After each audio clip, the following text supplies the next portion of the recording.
আমরা আইন পড়েছি একমাত্র একটা কারণেই, যে আমাদের বাবার বিচার আমরা চাই এবং আমাদের বাবার বিচার করে ছাড়বো। এবং এবং আমরা অনেক কৃতজ্ঞ যে এই ছাত্র জনতার এই আন্দোলনের পরে আমার ছাত্ররা, আমি নর্থ সাউথ বিশ্ববিদ্যালয়ে পড়ে আমার ছাত্ররা আমাকে এসে এসে বলতো যে স্যার আমরা তো পেয়েছি, কিন্তু আপনার জন্য আমরা সবচাইতে বেশি খুশি।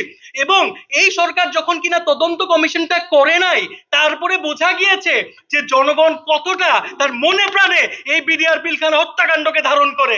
এই কারণে আমরা আজকে অভিযোগ দায়ের করছি এবং আমরা আশাবাদী যে আমরা এর সঠিক বিচার পাবো, এর থেকে বেশি। Okay, thank you, thank you, thank you.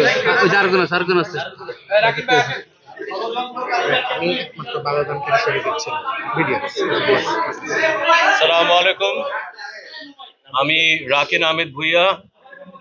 আমি শহীদ জেনারেল শাকিল আহমেদের ছেলে, শহীদ নাজনীন আহমেদের ছেলে। পিলখানা হত্যা